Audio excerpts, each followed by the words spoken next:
Good day. Good day. Here is the news at noon. First, the highlights.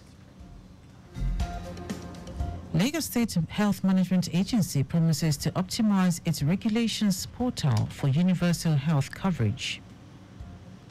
United States Chamber of Commerce set to invest $320 million in mortgage refinancing SMEs in Nigeria.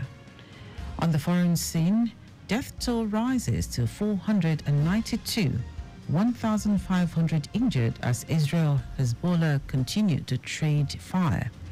And in sports, Nigeria's professional Rahim Animashal emerges youngest boxing champion in West Africa.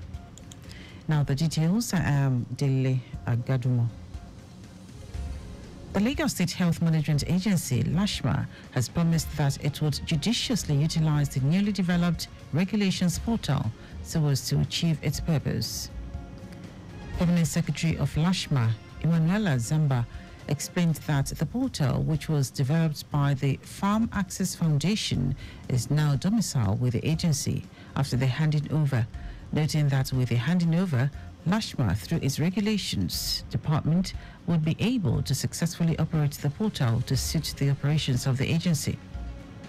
Zamba said the handing over is timely as it has commenced stakeholders' engagements on the implementation of the executive order recently signed by Governor Babajide Sanwo-Olu and documentation of the National Health Insurance Authority NHRA Act. She urged all other donor partners in the state to support the agency and ensure that Lagos State realizes universal health coverage (UHC) in the state. Medical Director and Chief Executive Officer of the General Hospital Shomolu, Mustafa Quadri, has urged victims of sexual and gender-based violence to speak out in order to get help from the appropriate quarters rather than die in silence.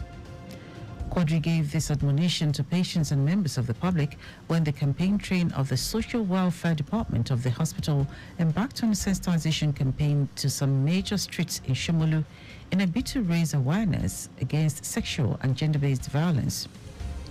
During the sensitization, the campaign team distributed flyers to residents and passers-by while carrying markers and traversing Durosimi, Oguntolu and Bailey streets in Shomolu local government.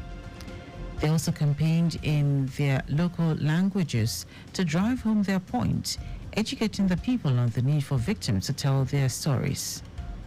This year's celebration theme is sexual and gender-based violence, not on my watch, not in my Lagos. Lagos State Ministry of Tourism, Arts and Culture has partnered a bank to host the 2024 World Tourism Day celebration themed Tourism and Peace. The annual event, according to the Commissioner for Tourism, Arts and Culture, Toke Benson Awoyinka, underscores the vital role of tourism in fostering peace, unity and cultural understanding across the globe. The celebration, scheduled to be held at Muri Okola Park on September 27, promises an engaging lineup of activities, including panel discussions with industry experts, vendor exhibitions, and a vibrant showcase of traditional music and cultural displays that will highlight the rich heritage of Lagos and Nigerian culture. Now to the rest of the stories.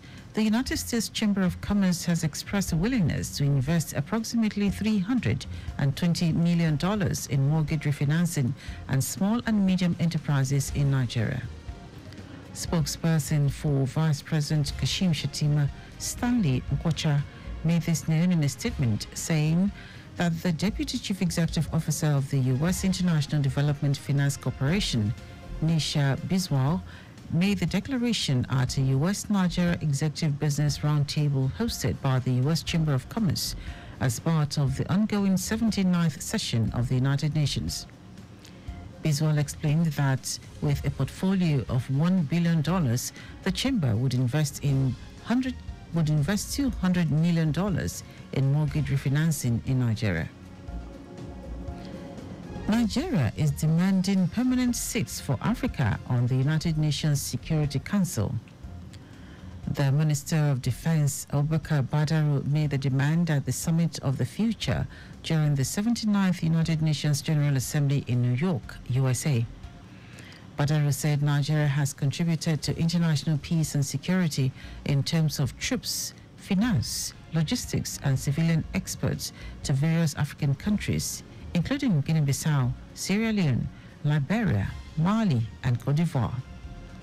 The minister called on the United Nations Security Council to give just representation to Africa on a permanent basis as the UN Security Council, emphasizing its importance for conscientious global peace, inclusivity, security, deepening global peace, and building trust. In out of foreign news, at least 492 people, including 35 children, have been killed in a day of unrelenting Israeli attacks on Lebanon. According to the country's health ministry, at least 1,645 people were wounded. Lebanon's Hezbollah fired a barrage of missiles at Israeli air bases in response as world leaders and the United Nations called for urgent de-escalation. Turkey warns that Israel's offensive on Lebanon could drag the entire region into chaos. Meanwhile, Lebanon's Prime Minister Najib Mikati says he's heading to New York later in light of current developments to make further contact. The UN General Assembly is currently meeting in New York, and Mikati had been due to attend the meeting. He had cancelled the trip because of intensifying strikes in his country, including strikes hitting the Lebanese capital, Beirut, on Friday, as Israel said it targeted and killed a senior Hezbollah commander. In our sport, Nigeria's professional sensational boxer Rahim Animashau has emerged the youngest boxing champion in West Africa after claiming the West African Boxing Union light welterweight title at the Gymnasium Hall of the National Institute for Sports, Lagos.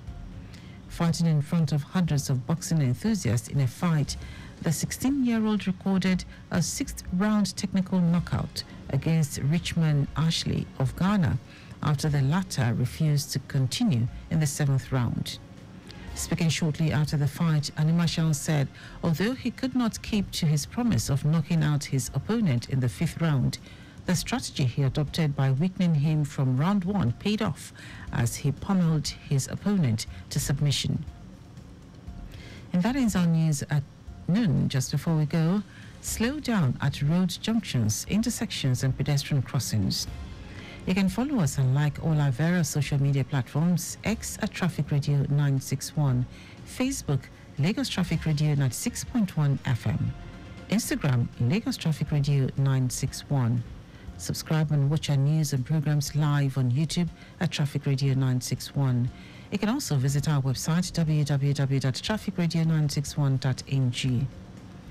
Did you know that the Sanwo-Olu administration completed the Lekki Free Trade Zone jetty and offloading platform? You can get more details on the Lagos State Government website. To end the news, to have the highlights of the major stories. Lagos State Health Management Agency, LASHMA, has promised that it will judiciously utilize the newly developed regulations portal so as to achieve its purpose. The United States Chamber of Commerce has expressed willingness to invest approximately $320 million in mortgage refinancing and small and medium enterprises in Nigeria.